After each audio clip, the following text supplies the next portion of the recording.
आज हम लोग क्लास 11th अकाउंटेंसी का एक बहुत सिंपल सा टॉपिक पढ़ने वाले हैं जो कि हमारे लिए बहुत बेसिक और फाउंडेशन का टॉपिक बनेगा। ठीक है, क्लासिफिकेशन ऑफ अकाउंट, खातों का वर्गीकरण। साथ ही हम लोग ये भी जानेंगे कि इन खातों के हिसाब से हम लोग rules of debit and credit को कैसे यूज़ करें। हमारे यहाँ पे अलग अलग खाते होते हैं, कई प्रकार के खाते बनाए जाते हैं। उन खातों के हिसाब से हमें किस तरीके से उन खातों में कौन सी मद को डेबिट करना है, कौन सी मद को क्रेडिट करना है, इसके बारे में भी जानकारी लेंगे।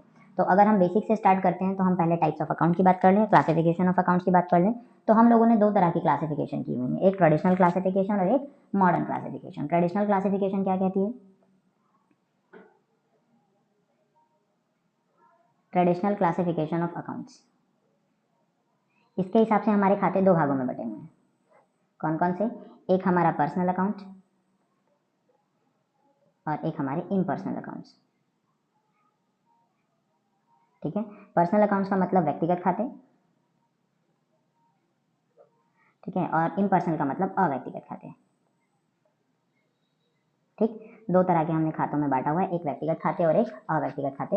और अगर हम इनको और थोड़ा डिटेल में जानने की कोशिश करें तो पर्सनल अकाउंट्स हमारे बेसिक तीन भागों में बटे हुए हैं। ठीक है, अगर हम पर्सनल अकाउंट्स की बात करते हैं तो पर्सनल अकाउंट हमारे तीन भागों में बटे हुए हैं, जिसमें पहला अकाउंट आता है आपका नेचुरल अकाउंट, जिसको हम लोग प्राकृतिक अकाउंट भी कहते हैं। फिर आता है आपका आर्टिफिशियल अकाउंट, जिसको हम लोग कृत्रिम खाता भी कहते हैं। फिर आता है आपका रिप्रेजेंटेटिव अकाउंट, जिसको हम लोग प्रतिनिधित्व खाता या प्रतिनिधि खाता भी कहते हैं। अब इसके बारे में समझ लीजिए, पर्सनल अकाउंट जो कि सीधा सीधा कहता है कि व्यक्तियों का खाता, विच मीन्स अगर हमारे अकाउंटिंग के अंदर कुछ व्यक्तियों का खाता, कोई भी व्यक्ति हो, जैसे कि कोई भी व्यक्ति हो सकता है जिससे हमारा लेन देन होता है, अगर हम उसके नाम के खातों का इस्तेमाल करते हैं तो उन्हें हम पर्सनल अकाउंट्स की कैटेगरी में रखते हैं। इसमें भी तीन चीज़ें काम करती हैं, एक नेचुरल, एक आर्टिफिशियल और एक रिप्रेजेंटेटिव। नेचुरल अकाउंट का मतलब उन लोगों का खाता जो भगवान की क्रिएशन है, यानी कि इंसानों के नाम का खाता, जैसे मोहन का खाता, सोहन का खाता। ठीक है, किसी भी पर्सनल इंडिविजुअल के नाम का खाता क्या कहलाता है? आपका नेचुरल अकाउंट के अंतर्गत आता है। यानी कि किसी भी व्यक्ति के नाम का खाता, जो पर्सनल व्यक्ति के नाम का खाता होगा, जैसे मोहन का अकाउंट तो मोहन अकाउंट, जैसे सोहन का अकाउंट तो सोहन अकाउंट। ठीक है, जैसे राम अकाउंट, राम का खाता तो राम अकाउंट। ये हो गए आपके नेचुरल अकाउंट्स के अंदर। अगर हम बात करते हैं और खातों को क्लासिफाई करने में, तो आर्टिफिशियल अकाउंट, तो आर्टिफिशियल अकाउंट का मतलब ऐसी ऑटोनोमस बॉडीज जो मैन मेड होती हैं, यानी कि ऐसी चीज़ें या ऐसे लोगों के नाम या ऐसी संस्थाओं के नाम, वित्तीय संस्थाओं के नाम या किसी भी तरह की संस्था का नाम जिसको इंसान ने बनाया है, कृत्रिम है, जैसे ABC लिमिटेड, XYZ लिमिटेड। ठीक है, XYZ लिमिटेड, या फिर आपका मैसर्स खुराना ब्रदर्स। ठीक है, एटसेट्रा, ये बहुत सारे हो सकते हैं। और रिप्रेजेंटेटिव अकाउंट ऐसे खाते होते हैं जिनको हम जो किसी ना किसी खाते का, किसी चीज़ का, किसी अकाउंट का, किसी पर्टिकुलर अकाउंट के बारे में क्या करते हैं, उसका रिप्रेजेंट करते हैं, उसका प्रतिनिधित्व करते हैं। जैसे अगर मैं रेंट की बात करूँ तो रेंट हमारे लिए बेसिकली खर्चों का अकाउंट होता है। रेंट हमारे लिए खर्चा है, अगर हम किसी को रेंट दे रहे हैं तो हमारे लिए खर्चा है, और अगर हमें कहीं से रेंट मिल रहा है तो वो हमारे लिए बेनिफिट है। लेकिन अगर हमारा यही रेंट आउटस्टैंडिंग हो जाए, या फिर प्रीपेड हो जाए, या फिर ड्यू हो जाए, या एडवांस हो जाए, तो इस तरह का जो खाता होगा वो क्या करेगा, रिप्रेजेंटेटिव अकाउंट में आएगा। कहने का मतलब क्या है कि हमारे अन्य खातों को आउटस्टैंडिंग, प्रीपेड या फिर ड्यू, अकर्ड, इस तरह के जब वर्ड्स जुड़ जाते हैं तो वो खाते हमारे क्या कहलाते हैं, रिप्रेजेंटेटिव अकाउंट कहलाते हैं। ठीक, क्लियर। उसके बाद आते हैं आपके इम्पर्सनल अकाउंट। तो इम्पर्सनल अकाउंट में दो तरह के खाते आते हैं, एक आता है आपका रियल अकाउंट और एक आता है आपका nominal account. Real account and nominal account. Real account का मतलब वास्तविक खाता, अगर हम रियल अकाउंट की हिंदी समझें तो ये हो जाएगा आपका वास्तविक खाता और ये हो जाएगा आपका नाम मात्र खाता। ठीक, वास्तविक और नाम मात्र। वास्तविक खाते का मतलब जो भी आपकी संपत्ति के खाते होते हैं, संपत्ति यानी कि आपकी एसेट्स के अकाउंट्स।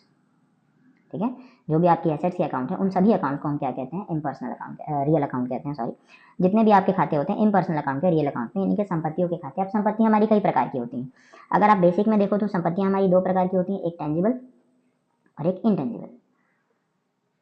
टेंजिबल और एक इंटेंजिबल। टेंजिबल और इंटेंजिबल का मतलब ऐसी संपत्तियां जिनको मैं देख भी सकता हूं, और ऐसी संपत्तियां जो मुझे दिखती भी हैं, जिनका कोई भौतिक अस्तित्व भी है, उन संपत्तियों को हम टेंजिबल एसेट कहते हैं। ये भी हमारी दो प्रकार की होती हैं, एक हमारी फिक्स एसेट्स होती हैं और एक हमारी करंट एसेट्स होती हैं।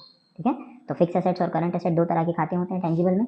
इंटेंजिबल खाते वो खाते होते हैं जिनको मैं देख भी नहीं सकता, लेकिन उनकी कोई कीमत होती है, उनका कोई नाम होता है, जैसे गुडविल हो गया, ठीक है, पेटेंट हो गया, कॉपीराइट हो गया, ये आपके लिए रियल अकाउंट के अंदर चले आते हैं। ठीक, उसके बाद हम बात करते हैं नॉमिनल अकाउंट की। तो नॉमिनल अकाउंट्स हमारे दो तरह के होते हैं, एक आपका रिसीट्स का अकाउंट होता है, ठीक है, और एक आपका पेमेंट्स का अकाउंट होता है। मतलब अगर आपको कहीं से कोई प्राप्ति हो रही है, अगर आपको कहीं से कोई इनकम हो रही है, इसको और आसान भाषा में कहें तो अगर आपको कहीं से कोई इनकम हो रही है या फिर आप क्या करते हो, पेमेंट करके कोई एक्सपेंस करते हो, एक्सपेंडिचर करते हो, तो इस तरह के खातों को हम क्या करते हैं, नॉमिनल अकाउंट के अंतर्गत रखते हैं। जैसे आप रेंट की बात कर लो, रेंट हो गया, पोस्टल हो गया, टेलीग्राम हो गया, इन सब चीज़ों की बात करो तो ये सारी चीज़ें आपके लिए क्या कहलाती हैं, इम्पर्सनल अकाउंट के अंदर आती हैं, जिसको हम अभी इस बुक के माध्यम से थोड़ा सा और डिटेल में समझते हैं। ठीक है, जैसे आप देखिए यहाँ पे एक इलस्ट्रेशन दिया हुआ है जिसमें आपको ये बताना है कि आपका कौन सा खाता पर्सनल है, कौन सा रियल है, कौन सा नॉमिनल है। ठीक है, तो जैसे इलस्ट्रेशन नंबर 2 में आपको दिखाया हुआ है कि रेंट रिसीव्ड है। अब रेंट आपके लिए, रेंट अकाउंट कैसा अकाउंट है, रेंट अकाउंट आपके लिए किराया, अगर आप किराया दे रहे हो तो आपके लिए क्या है, खर्चा है, और अगर आपको किराया मिल रहा है तो आपके लिए फायदा है। तो रेंट रिसीव्ड है तो बेसिकली एक नॉमिनल नेचर का अकाउंट हुआ। ठीक है, उसके बाद आपका आता है मशीनरी अकाउंट। मशीनरी आपकी स्थायी संपत्ति होती है, फिक्स एसेट होती है, तो फिक्स एसेट के अकाउंट आपके रियल अकाउंट में चले आते हैं। परचेजेज हो गए, तो परचेज आपके लिए क्या है, परचेज आपके लिए खर्चा है, क्योंकि आप कोई सामान खरीद रहे हो तो आपके लिए खर्चा है, बिल्कुल खर्चा, आपके पास से कैश चला जाएगा।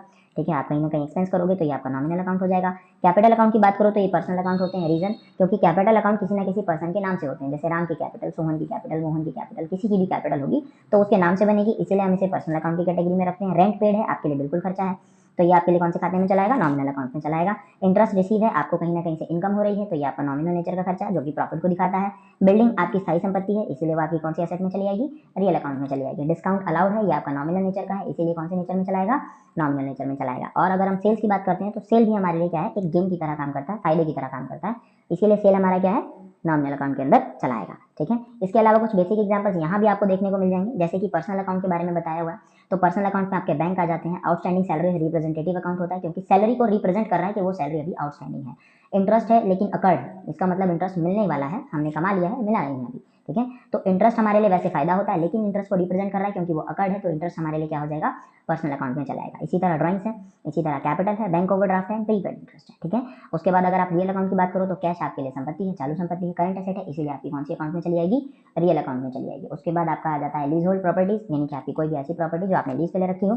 ठीक है, उस तरह की प्रॉपर्टीज को भी हम क्या कहते हैं, रियल अकाउंट की कैटेगरी में रखते हैं। उसके बाद plant and machinery and good. ठीक, उसके बाद आपके नॉमिनल अकाउंट्स में चले आते हैं, जैसे कि sales, discount receive, bad debts, return of, purchases, bad debts, recovered, interest paid और कैरिड इनवर्ड। तो ये हमारे कुछ बेसिक एग्जांपल्स हैं आपके पर्सनल अकाउंट, रियल अकाउंट और नॉमिनल अकाउंट के। अब हमारा सवाल ये आता है कि भाई हम इन सभी खातों को रूल्स ऑफ डेबिट और क्रेडिट के हिसाब से कैसे सेट करें।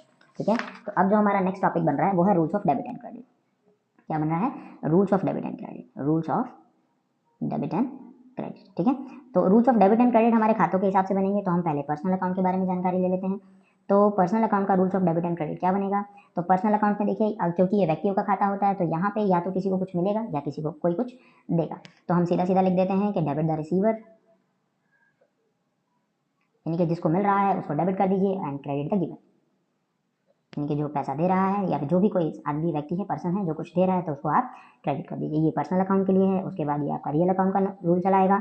तो रियल अकाउंट का रूल क्या बनेगा, अगर आप रियल अकाउंट का रूल बनाने के लिए देखेंगे तो क्योंकि ये संपत्तियां होती हैं, तो संपत्ति में क्या होता है, आपको संपत्ति या तो मिलती है या संपत्ति आप देते हो, यानी कि कोई संपत्ति अगर आपके पास आ रही है तो वो आपके लिए इनकम है, तो क्या कर दोगे, debit what comes in,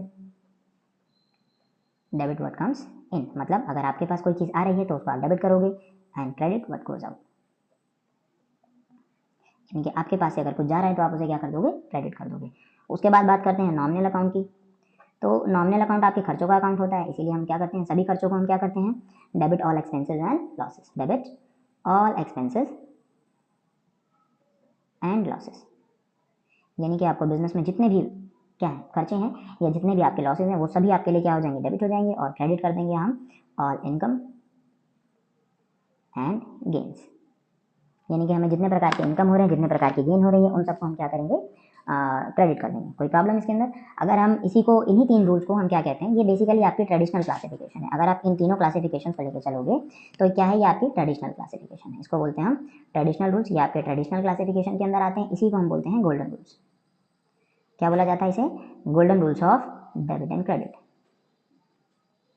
okay, तो ये आपका basic rules of debit and credit है। इसके अलावा हमारा कुछ मॉडर्न कॉन्सेप्ट काम करता है। मॉडर्न कॉन्सेप्ट हमें ये बताता है कि हमारे पास कौन सी चीज़ बढ़ रही है और कौन सी चीज़ घट रही है। ठीक है, तो अगर हम मॉडर्न कॉन्सेप्ट की बात करते हैं, मॉडर्न कॉन्सेप्ट में कैसे काम करेगा, मॉडर्न कॉन्सेप्ट की बात करते हैं तो मॉडर्न कॉन्सेप्ट में कैसे काम करेगा, तो हम यहाँ पे दो चीज़ों के बारे में देखते हैं। अगर हम एसेट की बात करते हैं, ठीक है, तो एसेट्स की वैल्यू में हम देखेंगे, अगर एसेट्स हमारी इंक्रीज हो रही है, एरो ऊपर की तरफ है, इसका मतलब एसेट इंक्रीज हो रही है, तो उसे हम डेबिट कर देंगे, और अगर हमारी एसेट डिक्रीज हो रही है तो उसे हम क्या कर देंगे, क्रेडिट कर देंगे। ठीक है, ये मॉडर्न क्लासिफिकेशन है। इसी का अगर एसेट्स होंगी तो हमारी लाइबिलिटीज भी होंगी।